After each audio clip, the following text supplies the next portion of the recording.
Hello guys, welcome to my channel to polish your CSE concepts with me. So let's get started.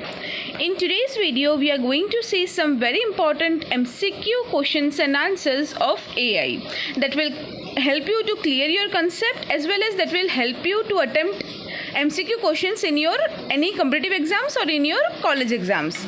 तो basically आपको पता है कि अभी हम जो प्रिपरेशन कर रहे हैं वो मेनली जीटीयू के लिए कर रहे हैं। जीटीयू के जो फाइनल ईयर के स्टूडेंट्स हैं, आप लोगों का जो है फाइनल ईयर का जो एग्ज़ाम है उसका ये नोटिस आया है कि उसमें एमसीक्यू एग्ज़ाम्स होंगे और आप लोगों ने बोला था कि उसमें आपको हेल्प चाहिए। तो आप लोगों को पता होगा, इसके पहले मैंने ऑलरेडी एक वीडियो अपलोड किया है जिसमें बेसिकली एआई का इंट्रोडक्शन, आपका फर्स्ट चैप्टर बोल सकते हो आप लोग, या एआई के इंट्रोडक्शन, ओवरऑल इंट्रोडक्शन के बेसिस पे जो क्वेश्चन थे वो मैंने आपको उसमें बताए थे, राइट। अगर आपने वो वीडियो अभी तक नहीं देखा तो मैं आई आइकन में लिंक दे दूंगी, आप उस पर जाके क्लियर डायरेक्टली देख सकते हो, ठीक है। तो अब आगे बढ़ते हैं। अब नेक्स्ट, आप में से बहुत सारे लोगों का कमेंट भी आया था कि अगर चैप्टर वाइज में बनाऊं तो आपके लिए वो बेटर रहेगा रेफर करने के लिए। तो वो फर्स्ट वीडियो में तो मैंने ऑलमोस्ट इंट्रोडक्शन कवर किया था, तो इसीलिए ये सेकेंड चैप्टर में आपका जो सेकेंड चैप्टर है जिसमें स्टेट स्पेस सर्च है, बीएफएस डीएफएस के बारे में है, तो सेकेंड चैप्टर से आज हम चालू करते हैं। एक्चुअली फर्स्ट चैप्टर का तो कंटेंट भी बहुत कम ही है, बट अगर आप आपके सिलेबस के हिसाब से देखो तो सेकंड चैप्टर जो है it is kind of one of the most important chapters. उसमें बहुत सारे इंपॉर्टेंट टॉपिक्स हैं। तो सेकंड चैप्टर जो है वो अब नेक्स्ट 2-4 वीडियोस में हम कवर करेंगे। मैं आपको ट्राई करूँगी कि जितना हो सके आपके सेकेंड चैप्टर के सारे जो टॉपिक्स हैं उनको कवर करके आपको आइडिया दे पाऊँ, ठीक है। So let's start AI MCQ questions. The very first question is, what is the most straightforward approach for planning algorithm? ठीक है, most straight forward approach for planning algorithm. तो ऑप्शंस क्या क्या है इसमें? Best first search, state space search, depth first search and hill climbing. तो इसका answer क्या आएगा? State space search. तो जब भी आपको पूछा जाए most straight forward approach for planning algorithm, देखिए ये सब जो है ये प्लानिंग एल्गोरिदम के लिए ही है। बीएफएस डीएफएस, आपको कुछ भी सर्च करना हो तो ये सारे टेक्निक्स का हम लोग यूज़ करते हैं, बट मोस्ट स्ट्रेट फॉरवर्ड इसमें से कौन सा है? स्टेट स्पेस सर्च, ठीक है। देखिए मैं ये जो एमसीक्यूज एक्सप्लेन कर रही हूँ वो ये अज्यूम करके एक्सप्लेन कर रही हूँ कि आपको बेसिक कंसेप्ट्स पता ही है, बिकॉज एमसीक्यू में अगर हम हर एक एमसीक्यू में सारे कंसेप्ट्स डिस्कस करने जाएंगे तो वो नहीं हो पाएगा, राइट। तो मेरा मेन मोटिव ये है कि एमसीक्यू पॉइंट ऑफ व्यू से आपको सारा नॉलेज दूँ, आपको कैसे क्वेश्चन आ सकते हैं, कैसे ऑप्शन आ सकते हैं वो बताऊँ। तो देखिए जैसे इसका जो मेन अप्रोच है, अगर आपको यही नहीं पता कि स्टेट स्पेस सर्च क्या है और आपको अगर ऐसे कंसेप्ट जानने हैं तो मैंने ऑलरेडी एआई के वीडियोस बना रखे हैं जो इंग्लिश में भी अवेलेबल है प्लेलिस्ट में और हिंदी में भी अवेलेबल है, जिसमें ये स्टेट स्पेस सर्च भी मैंने डिटेल में समझाया हुआ है। स्टेट स्पेस सर्च क्या होता है उसका पूरा एक्सप्लेन किया है एग्जाम्पल।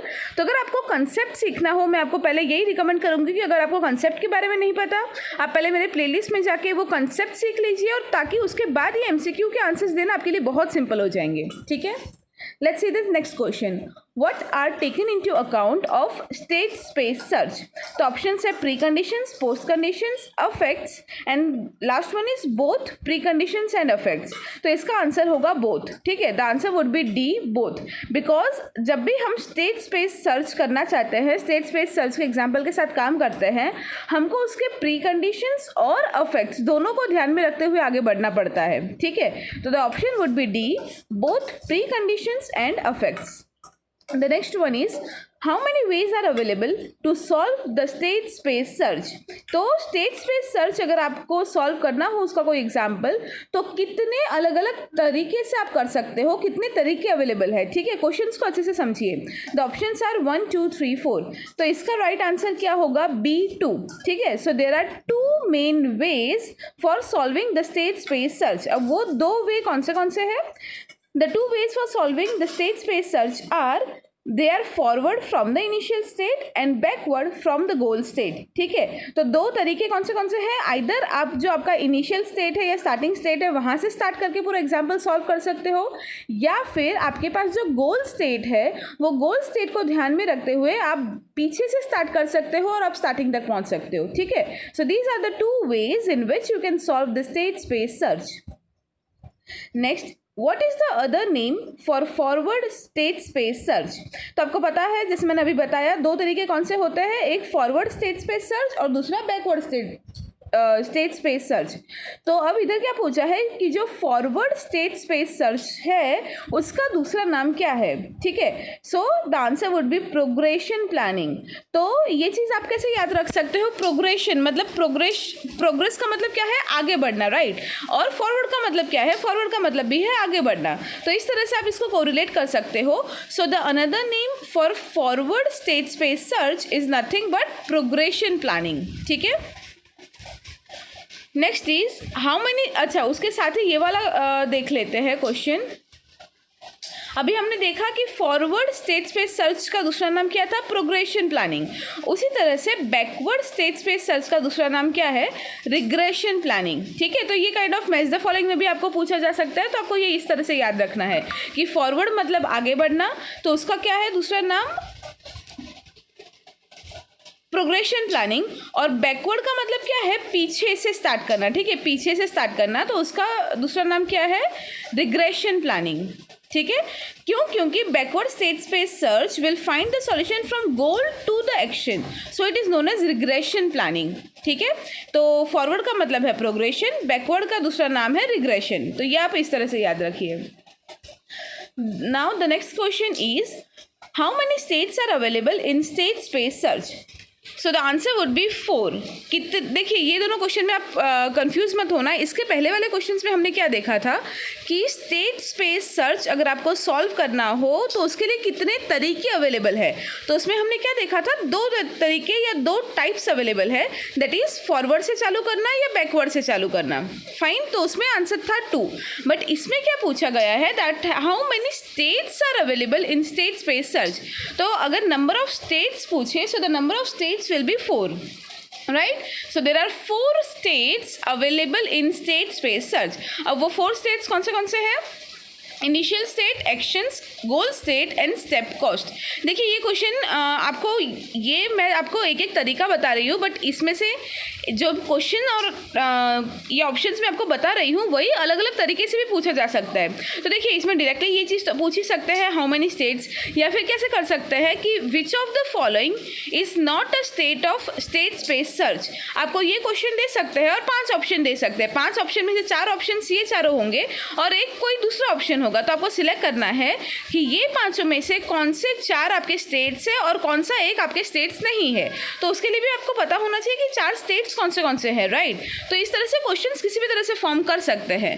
तो स्टेट स्पेस सर्च के कितने स्टेट्स है, 4 स्टेट्स है। कौन से, इनिशियल स्टेट, गोल स्टेट, उसके अलावा actions and step cost, right? So these 4 are the main states that are available in state space search. Next, what is the main advantage of backward state space search? Main advantage of backward state space search, तो backward state space search हम करते हैं, वो क्यों करते हैं, उसका main advantage क्या है। तो देखिए ऑप्शंस में क्या क्या है, cost, actions, relevant actions and D is all of the mentioned। तो इसका आंसर क्या आएगा, D, relevant actions.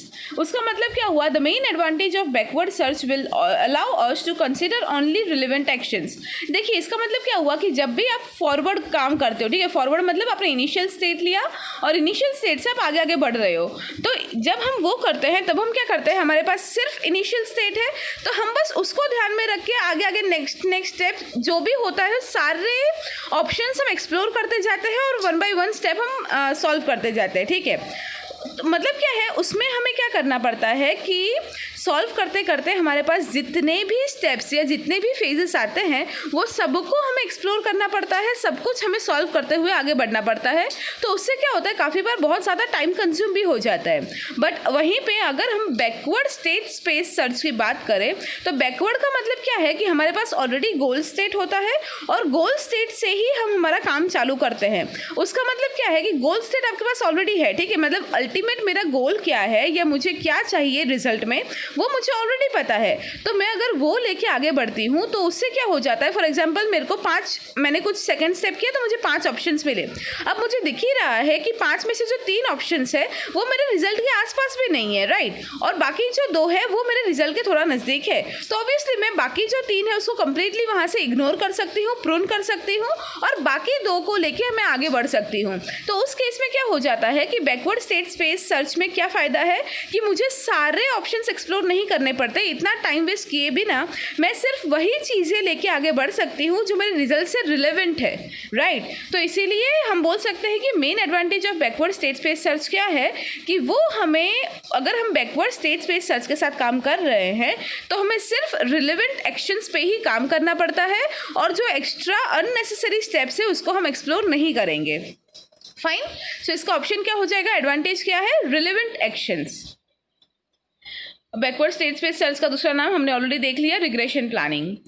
Then which search is equal to minimax search but eliminates the branches that can't influence the final decision. तो ये चीज़ भी I hope आपको पता है। अगर आपको नहीं पता तो मैंने अपने वीडियो में AI की जो मेरे प्लेलिस्ट है उसमें मेरे वीडियोस में मैंने बहुत डिटेल में और अच्छे से एग्जांपल लेके मिनिमैक्स और अल्फा बीटा प्रूनिंग ये सब कुछ बहुत अच्छे से समझाया है कि मिनिमैक्स क्या है, स्टेप बाय स्टेप उसमें कैसे काम करते हैं। उसमें से अगर हम देखिए ये जो क्वेश्चंस, अगर आपने वो वीडियोस देखे होंगे तो ये सारे क्वेश्चंस का आंसर आपको ऑटोमेटिकली आ जाएगा। इसमें क्या पूछा है, that which search is equal to minimax search but eliminates the branches that can't influence the final decision. देखिए मिनिमैक्स सर्च में क्या होता है कि हमारे पास जितने भी ऑप्शंस आते हैं ना ऑन द वे, हम सारे ऑप्शंस को एक्सप्लोर करते करते करते आगे बढ़ते हैं। बट अगर हमें मिनिमैक्स सर्च का ही अगर टाइम कॉम्प्लेक्सिटी थोड़ा बेटर करना है, मिनिमैक्स सर्च को ही हमें अगर मोर एफिशिएंटली करना है तो हम क्या यूज़ करते हैं, हम यूज़ करते हैं C option, that is alpha beta pruning. क्योंकि अल्फा बीटा प्रूनिंग में हम क्या करते हैं कि मिनिमैक्स सर्च की तरह ही उसका काम होता है, बट अल्फा बीटा प्रूनिंग का मतलब क्या है कि जो भी ऐसी पॉसिबिलिटी है जो हमें दिख रहा है कि वो हमें फाइनल आंसर तक नहीं पहुंचाएगा, राइट, तो उसको हम क्या करते हैं, डायरेक्टली प्रून कर देते हैं और उसको हम आगे सॉल्व ही नहीं करने जाते। तो क्वेश्चन में वही पूछा है कि कौन सा ऐसा सर्च है जो मिनिमैक्स सर्च के ही इक्वल है, बट उसमें क्या फ़ायदा है, that it will eliminate the branches that can't influence the final decision. तो इसका ऑप्शन क्या होगा, अल्फा बीटा प्रूनिंग। ठीक है, अल्फा बीटा प्रूनिंग का फ़ायदा ही ये है कि वो बहुत ऑप्टिमल सॉल्यूशन देता है, क्योंकि उसमें हम सारे ब्रांचेस एक्सप्लोर नहीं करते। जो हमें दिखता है कि हमारे लिए अननेसेसरी ब्रांच है जो हमें अल्टीमेटली रिजल्ट नहीं देगा, ऐसे ब्रांचेस को हम प्रून कर देते हैं, उसको हम यूज़ ही नहीं करते, उसमें सॉल्व ही नहीं करते। ठीक है, सो अल्फा बीटा प्रूनिंग होगा इसका आंसर। और जैसे मैंने अगेन बोला कि अल्फा बीटा प्रूनिंग या मिनिमैक्स अगर आपको नहीं पता क्या है, अगर आपके दिमाग में डाउट है और आपको डिटेल में अच्छे से समझना है, आप मेरे प्लेलिस्ट में जाके वो वीडियो पहले देख सकते हैं, तो आपके दिमाग में पूरा आइडिया क्लियर हो जाएगा। ठीक है, okay, next question is to which depth does the alpha beta pruning can be applied. हाँ देखिए, ये भी बहुत सारे स्टूडेंट्स के दिमाग में ये डाउट होता है कि अल्फा बीटा प्रूनिंग में हमने ये तो बोल दिया कि जो ब्रांच की ज़रूरत नहीं है उस ब्रांच को हम इग्नोर कर सकते हैं। तो कुछ स्टूडेंट्स के दिमाग में क्या आइडिया होता है, उनको ये गलतफहमी होती है कि अल्फा बीटा प्रूनिंग में एक सर्टेन लेवल पे जाके ही हम प्रून कर सकते हैं। तो इधर देखिए ऑप्शन में क्या पूछा है, that to which depth does the alpha beta pruning can be applied. तो अल्फा बीटा प्रूनिंग मतलब आप कौन से लेवल में जाके ब्रांच को प्रून कर सकते हो। प्रून करना मतलब कट कर देना, उसको हम फिर आगे एक्सप्लोर ही नहीं करेंगे। तो the possibilities can be 10 state के बाद या 8 स्टेट के बाद या 6 स्टेट के बाद या एनी डेप्थ। तो बहुत सारे स्टूडेंट्स को भी मैंने देखा है, उनके दिमाग में एक गलतफहमी होती है कि 3 स्टेप के पहले हम नहीं कर सकते, 6 स्टेप के पहले हम नहीं कर सकते, बट दिस इज़ रॉन्ग, ऐसा नहीं होता। सो the answer would be any depth.